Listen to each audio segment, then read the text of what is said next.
Welcome to smart जिकेमा तपाईँहरू सबैलाई स्वागत छ। आज 2077 साल असोज 14 गते गोरखापत्रमा प्रकाशित ज्ञान सागर अन्तर्गतको वस्तुगत प्रश्नोत्तरहरू लिएर उपस्थित भएकी छु। मेरो नाम हो श्रद्धा श्रेष्ठ र यस वस्तुगत प्रश्नोत्तरहरूको पहिलो प्रश्नमा रहेको छ, नेपाल विज्ञान तथा प्रविधि प्रज्ञा प्रतिष्ठान नासद्वारा विज्ञान प्रविधिको विकास र प्रवर्धन गर्ने उद्देश्यका साथ युवा वैज्ञानिक फोरम YSFN को औपचारिक उद्घाटन कहिले भएको हो? विक्रम सम्वत 2077 असोज 9 गते। नासद्वारा सन् 2018मा नै फोरमको स्थापना गरेको थियो। 2 वर्षपछि शिक्षा विज्ञान तथा प्रविधि मन्त्री गिरिराजमणि पोखरेलद्वारा भर्चुअल कार्यक्रम मार्फत सो फोरमको औपचारिक रूपमा उद्घाटन गरिएको हो। स्वदेश तथा विदेशमा रहेका नेपाली अनुसन्धानकर्ताहरूबीच समन्वय र सहकार्य विस्तार गर्दै विज्ञान क्षेत्रको विकास गर्ने उद्देश्यले फोरमको स्थापना भएको हो। यो संस्था सरकारी संयन्त्रद्वारा गठित एकमात्र युवा वैज्ञानिक फोरम रहेको नासले जनाएको छ। फोरमले विश्व युवा वैज्ञानिक प्रतिष्ठानको नेपाल च्याप्टरको पनि मान्यता प्राप्त गरेको छ। दोस्रो प्रश्नमा रहेको छ, विश्व बौद्धिक सम्पत्ति सङ्गठनद्वारा जारी गरिएको अर्थतन्त्रमा नवप्रवर्तन इनोभेसनको मापन सम्बन्धी प्रतिवेदन 2020 अनुसार नेपाल कतिौँ स्थानमा रहेको छ? 95औँ स्थानमा रहेको छ। प्रतिवेदनमा समेटिएका 131 अर्थतन्त्र मध्ये नेपाल 95औँ स्थानमा रहेको छ। पछिल्लो समय प्रविधिको प्रयोग, ई-कमर्स र भुक्तानी प्रणालीको अभौतिकीकरणमा भएको सुधार जस्ता कुराले नेपाललाई उक्त सूचीमा आफ्नो स्थान उकास्न सघाउ पुगेको हो। 16वटा न्यून आय भएका मुलुकको सूचीमा नेपाल उत्कृष्ट 3मा पर्न सफल भएको छ। आय स्तरअनुसार नवप्रवर्तनमा आधारित उत्कृष्ट अर्थतन्त्रमा यहाँ हेर्नु भने क्रम सङ्ख्या 1मा उच्च आय समूहमा चाहिँ स्विजरल्यान्ड पहिलो, दोस्रोमा स्विडेन, तेस्रोमा अमेरिका। त्यस्तै उच्च मध्यम आय समूहमा चाहिँ पहिलो स्थानमा चीन, दोस्रोमा मलेसिया, तेस्रोमा बुल्गेरिया रहेको छ। त्यस्तै न्यून मध्यम आय समूह अन्तर्गतमा चाहिँ पहिलोमा भियतनाम, दोस्रोमा युक्रेन, तेस्रोमा भारत रहेको छ भने न्यून आय समूहमा चाहिँ पहिलो स्थानमा तान्जानिया, दोस्रोमा रुवान्डा र तेस्रोमा नेपाल रहेको छ। तेस्रो प्रश्नमा रहेको छ, जनकपुरदेखि भारतको जयनगरसम्म सञ्चालनका लागि हालै 2वटा रेल कहिले नेपाल ल्याइएको हो? विक्रम सम्वत 2077 असोज 2 गते। चौथो प्रश्नमा रहेको छ, गैर आवासीय नेपाली सङ्घ NRN अन्तर्राष्ट्रिय समन्वय परिषदको दोस्रो विश्व स्वास्थ्य सम्मेलन कहिले सम्पन्न भयो? विक्रम सम्वत 2077 असोज 2 देखि 4 गतेसम्म। तदनुसार सन् 2020 सेप्टेम्बर 18 देखि 20 तारिकसम्म। सम्मेलनले 26 बुँदे विश्व नेपाली स्वास्थ्य घोषणापत्र जारी गरेको छ। विश्वभरि छरिएका सबै स्वास्थ्यकर्मीलाई एकै ठाउँमा समेट्ने, नेपाली नर्सहरू तथा मानसिक रोग विशेषज्ञहरूको विश्वव्यापी सञ्जाल निर्माणमा जोड दिने, जडीबुटीजन्य औषधिको उत्पादन तथा विकासमा जोड दिने, मातृ शिशु स्वास्थ्य, बालबालिका, किशोर किशोरी तथा युवा अवस्थाको स्वास्थ्य, दीर्घरोग व्यवस्थापन, सामाजिक चेतना अभिवृद्धिका लागि सबै स्वास्थ्यकर्मीको ऐक्यबद्धता लगायत विषय घोषणापत्रमा समेटिएको छ। पाँचौँ प्रश्नमा रहेको छ, नेपालमा हुने साइबर अपराध सम्बन्धी गतिविधि विरुद्ध नेपाल र चीनद्वारा सञ्चालित अपरेसनलाई के भनी चिनिन्छ? चार्ली फोक्स्टर। छैटौँ प्रश्नमा रहेको छ, नेपालमा पेट्रोल र डिजेलमा स्वचालित मूल्य प्रणाली कहिलेदेखि लागू गरिएको हो? विकास सम्बन्ध 2071 असोज 13 गते। त्यस्तै फेसियल भेरिफिकेसन मुहार प्रमाणीकरण प्रयोगमा ल्याउने विश्वकै पहिलो राष्ट्र कुन हो? सिङ्गापुर। सिङ्गापुरले आफ्नो नेसनल आइडेन्टिटी स्किम अन्तर्गत फेसियल भेरिफिकेसन पद्धति अपनाउने भएको छ। यो सँगै सिङ्गापुर फेसियल भेरिफिकेसन मार्फत नागरिकको पहिचान गर्ने विश्वकै पहिलो मुलुक बनेको हो। उक्त बायोमेट्रिक सुविधाको प्रयोगबाट सिङ्गापुरका नागरिकले निजी र सरकारी सेवाहरू प्राप्त गर्न सक्नेछन्। अर्को प्रश्नमा रहेको छ, विश्वका 50 देशका राष्ट्रिय गीत गाएर आफ्नो प्रतिभा प्रस्तुत गर्ने कलाकार को हुन्? रामजी नेपाली, बागलुङका हुनुहुने, फोटो है भनेर लेखिएको छ। त्यस्तै विश्व पर्यटन दिवस 2020 को अवसरमा उनले विश्वका 50 देशका राष्ट्रिय गीत गाएर विश्व बन्धुत्व, सांस्कृतिक पर्यटन र सद्भावनाको सन्देश प्रवाह गरेका थिए। फरक भाषा, शैली र लयमा रचित 50 देशका राष्ट्रिय गीत सुन्दा उपस्थित श्रोता आश्चर्य र अनौठो अनुभव गरेका थिए। सन् 2015 देखि विश्वयात्राका अभियानमा अघि बढ्दै आएका गायक नेपाली कोरोना त्रास कम भएपछि पुनः आफ्नो विश्वयात्रा सुरु गर्ने बताएका छन्।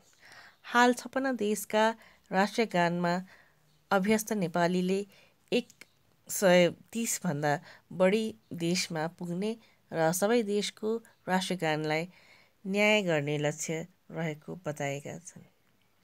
9 प्रश्नमा रहेको छ, 7 कुण्डको जिल्ला भनी रसुवालाई 7 तालको जिल्ला भनी कास्कीलाई चिनिन्छ भने 7 पोखरीको जिल्ला भनी कुनलाई चिनिन्छ? काठमाडौँ। विश्व पर्यटन दिवस कहिले मनाइन्छ? सेप्टेम्बर 27 तारिकको दिन।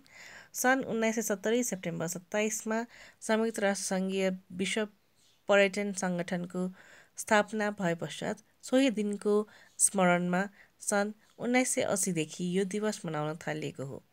सन् 2020 मा यो दिवस टुरिज्म, बिल्डिङ पिस, फोस्टरिङ नलेज नाराका साथ मनाइएको छ। 11 प्रश्न रहेको छ, सर्वोच्च अदालतका पूर्व प्रधान न्यायाधीश अनिरुद्ध प्रसाद सिंहको निधन कहिले भएको हो? विक्रम सम्वत 2077 भदौ 30 गते। त्यस्तै नागरिक लगानी कोषद्वारा सञ्चालनमा ल्याइएको नागरिक पेन्सन योजना अनुसार पेन्सन पाउनका लागि बचतकर्ताले सामान्यतया कति वर्षसम्म रकम जम्मा गर्नुपर्ने प्रावधान रहेको छ? 15 वर्ष। सर्वसाधारण जनतालाई बचत गर्न प्रोत्साहित गर्ने, त्यस्तो बचतलाई देशको आर्थिक विकासमा परिचालन गर्ने र सक्रिय जीवनकालमा जम्मा गरेको रकमबाट बचतकर्ताको जीवनयापनलाई सहजीकरण गर्ने उद्देश्यले यो योजना ल्याइएको हो। यस योजनामा कानुन बमोजिम स्थापना भएका सङ्घ संस्था एवं प्रतिष्ठानमा कार्यरत श्रमिक, कर्मचारी, स्वरोजगारमा रहेका सर्वसाधारण र गैर आवासीय तथा वैदेशिक रोजगारीमा रहेका नेपाली नागरिक सहभागी हुन सक्नेछन्। कोषमा बचतकर्ताले न्यूनतम मासिक 500 रुपियाँदेखि अधिकतम आम्दानीको क्षमता अनुसार 10 ले भाग जाने अङ्कको रकम मासिक, त्रैमासिक, अर्धवार्षिक, वार्षिक रूपमा बुझाउन सक्नेछन्। तोकिएको समयमा बुझाउन नसकेमा विलम्ब शुल्क तिरेर किस्ता नियमित गर्न सकिने कोषले जनाएको छ। कुनै अवस्थामा बचतकर्ताको आय स्रोत गुमेमा वा अशक्त भई आय आर्जन हुन नसकेमा बसाइसरी विदेशिने अवस्था भएर योजनाबाट अलग हुन चाहेमा कोषमा जम्मा भएको रकमको सामा ब्याज एकमुष्ट प्राप्त गर्न सकिने, तर यसका लागि नियमित बचत भएको कम्तीमा 2 वर्ष पुरा भएको हुनुपर्नेछ। सहभागीले गरेको बचत, त्यसको ब्याज र कोषको लगानीबाट प्राप्त प्रतिफल समेत जोडेर हुन आउने कुल रकमलाई 170ले भाग गर्दा आउने रकम प्रत्येक महिना पेन्सनका रूपमा जीवनभर पाउन सकिनेछ। त्यस्तै सहभागीले पेन्सन प्राप्त गर्न सुरु गरेपछि निजको मृत्यु भएमा मृतकका पति वा पत्नीलाई निजले पाइरहेको रकम बराबर नै पारिवारिक पेन्सन प्रदान गरिनेछ। यस योजनामा नेपाल सरकार वा अन्यत्रबाट पेन्सन पाइरहेका व्यक्ति पनि सहभागी हुन सक्ने जनाइएको छ। त्यसर्को प्रश्नमा रहेको छ, सरकारले कृषि तथा वन विज्ञान विश्वविद्यालयको उपकुलपतिमा कसलाई नियुक्त गर्यो? प्राध्यापक डाक्टर पुण्य रेग्मीलाई विगत सम्म 2077 असोजमा। त्यसै नेपाल संस्कृत विश्वविद्यालयको उपकुलपतिमा प्राध्यापक डाक्टर यादव प्रकाश लामिछानेलाई नियुक्त गरिएको छ। 14 प्रश्नमा रहेको छ, अन्तर्राष्ट्रिय क्रिकेटमा अर्धशतक प्रहार गर्ने विश्वकै कान्छा खेलाडीको कीर्तिमान बनाउन सफल क्रिकेटर को हुन्? कुशल मल्ल नेपालका हुन्। आइसिसी विश्वकप लिग 2 श्रृङ्खला अन्तर्गत अमेरिका विरुद्ध 2076 माघ 25मा त्रिभुवन विश्वविद्यालय क्रिकेट मैदान कीर्तिपुरमा कुशलले अर्धशतक प्रहार गरी सो कीर्तिमान कायम गरेका हुन्। 15 वर्ष 335 दिनको उमेरमा गरेका हुन्।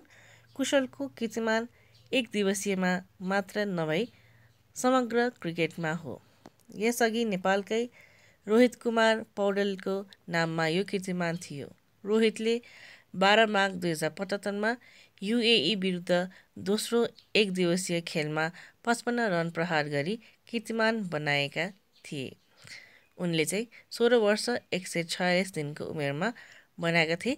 रोहितको कीर्तिमान तोड्ने कुशलको संयोग रोचक छ। अमेरिका विरुद्धको खेलमा कुशलले रोहितकै स्थानमा रहेर खेल्ने मौका पाएका थिए। जसको ठाउँमा खेल्न पाए उसैको कीर्तिमान तोडिदिए। रोहित अघि एक दिवसीयतर्फ कम उमेरमा अर्धशतक प्रहार गर्ने कीर्तिमान पाकिस्तानी क्रिकेटर शाहिद अफ्रिदीको नाममा थियो। 15 प्रश्नमा रहेको छ, कीर्तिमानी आरोही आङ्ग्रिता शेर्पाको निधन कहिले भएको हो? विक्रम सम्वत 2077 असोज 5 गते। त्यस्तै अर्को प्रश्नमा रहेको छ, कुनै भौतिक परिमाण मापनका लागि बनाइएको स्ट्यान्डर्ड परिमाणलाई के भनिन्छ? एकाइ वा युनिट। भौतिक परिमाणका एकाइहरूलाई आधारभूत एकाइ र तत्जन्य एकाइ गरी 2 भागमा विभाजन गरिएको छ। त्यसै अर्को प्रश्न रहेको छ, नेपालमा सर्वप्रथम कागजी मुद्रा कहिलेदेखि प्रचलनमा ल्याइएको हो? विगत सम्वत 2002 असोज 1 गते। नेपालमा राणा प्रधानमन्त्री जुद्ध शमशेरले एक अध्यादेश जारी गरी विगत सम्वत 2002 असोज 1 गतेदेखि कागजी मुद्रा प्रचलनमा ल्याएका थिए। पहिलोपटक रु 100, रु 10 र रु 5 दरका कागजी नोट जारी गरिएको थियो। सदर मुलुकी खानाबाट जारी गरिएको ती नोटहरूमा दस्तखत गर्ने खजान्ची जनक राज थिए। त्यसै अर्को प्रश्नमा रहेको छ, ब्लुटुथ भन्नाले के बुझिन्छ? छोटो दूरीको वायरलेस फाइल आदान प्रदान गर्ने प्रविधि। त्यसै एसियाको अपरेसन डायलग एसिडी को स्थापना कहिले गरिएको हो? सन् 2002 जुन 18 तारिखमा। नेपाल सन् 2016 मार्च 10मा एसिडीको सदस्य बनेको हो। हाल एसिडीमा नेपालसहित 34 राष्ट्र रहेका छन्। विश्व प्रश्न रहेको छ, नेपाल भारत प्रबुद्ध समूह इपिजीमा नेपालतर्फबाट संयोजकको जिम्मेवारी कसलाई दिएको हो? डाक्टर भेष बहादुर थापा। भारततर्फबाट भगत सिंह कोशियारी। 21 प्रश्न रहेको छ, चलचित्रका क्षेत्रमा नोबेल पुरस्कारका रूपमा मानिने प्रसिद्ध अस्कर अवार्ड पहिलोपटक कहिले प्रदान गरिएको थियो? सन् 1929मा। सन् 1929मा स्थापित यो पुरस्कार पहिलोपटक सन् 1929मा विङ्स चलचित्रलाई प्रदान गरिएको थियो। त्यसर्को प्रश्न रहेको छ, पोथी सुँगुरलाई भुनी भनिन्छ भने भाले सुँगुरलाई के भनिन्छ? बुचो। नेपालमा कुन अवधिलाई वन दशक घोषणा गरिएको छ? विक्रम सम्वत 2071 देखि 2080सम्मलाई। त्यस्तै एसियाडको इतिहासमा पहिलोपटक 2 सहरमा आयोजना गरिएको एसियाली खेलकुद प्रतियोगिता कुन हो? 18औं एसियाड सन् 2018मा इन्डोनेसियाको जकार्ता र पलेम्वाङमा गरिएको थियो। त्यस्तै अर्को प्रश्न रहेको छ, नेपाल, भारत, भुटान तथा बङ्गलादेशमा सिधा बस सेवा सञ्चालन सम्बन्धमा गरिएको सम्झौतालाई के भनी चिनिन्छ? BBIN initiative. भुटानको थिम्पूमा सन् 2015 जुन 15मा भएको सम्झौता हो यो। त्यस्तै अर्को प्रश्न रहेको छ, नेपालले सर्वप्रथम बिप्पा सम्झौता गरेको राष्ट्र कुन हो? फ्रान्स। त्यस्तै अमेरिका स्थित गोलकिपर्स गोल प्रोग्रेस अवार्ड 2020बाट सम्मानित हुन सफल नेपाली चेली को हुन्? बोनिता शर्मा। कोभिड-19को महामारी बीच पनि नेपाली आमा र शिशुको पोषण स्वास्थ्य सुधारका लागि सक्रिय रहेर पुर्याएको योगदानको कदर गर्दै शर्मालाई सो अवार्ड प्रदान गरिएको हो। त्यस्तै राष्ट्रिय मानवाधिकार आयोगलाई कहिलेदेखि संवैधानिक अङ्गका रूपमा व्यवस्था गरिएको हो? विक्रम सम्वत 2063 माघ 1 गते, नेपालको अन्तरिम संविधान 2063 सँगै। त्यस्तै नेपालमा शासकीय सुधार कार्यक्रममा सहयोग पुर्याउने अन्तर्राष्ट्रिय निकाय कुन हो? एसियाली विकास ब्याङ्क। राज्यको अन्तिम प्रश्नमा रहेको छ, अपाङ्गता भएका र आर्थिक रूपले विपन्न नागरिकलाई कानुन बमोजिम निशुल्क उच्च शिक्षा पाउने हक वर्तमान संविधान 2072को कुन धारामा व्यवस्था गरिएको छ? धारा 31 को उपधारा 3 मा गरिएको छ। यसका प्रस्तुतकर्ता लेखक टङ्कप केसी जी हुनुहुन्थ्यो र यसका साथै आजको भिडियो यहीँ टुङ्ग्याउन चाहन्छु। जहाँ स्मार्ट कार्ड एक्जाममा विभिन्न अनलाइन तयारी कक्षाहरू सञ्चालन भइरहेका छन्। लिन चाहनुहुन्छ भने 9869995445 मा सम्पर्क गर्नुहोला अथवा हाम्रो अफिसियल वेबसाइट रहेको छ www.smartgkonline.com भिजिट गर्न सक्नुहुनेछ। हाम्रो एप पनि अभाइलेबल छ, स्मार्ट जिके भनेर सर्च गर्नुभयो भने एप भेटाउन सक्नुहुनेछ हाम्रो लोगो सहितको। त्यसलाई डाउनलोड गरेर विभिन्न क्लासेसहरू लिन सक्नुहुनेछ। जस्तै म पनि अब फेसबुक पेजमा अभाइलेबल छु, त्यसको लिङ्क डिस्क्रिप्सन बक्समा रहेको छ, फलो मेसेजहरू गर्न सक्नुहुनेछ। र यदि हाम्रो भिडियोहरू मन परिरहेको छ भने like, subscribe, comment, suggestion share गर्दै गर्नुहोला। धन्यवाद।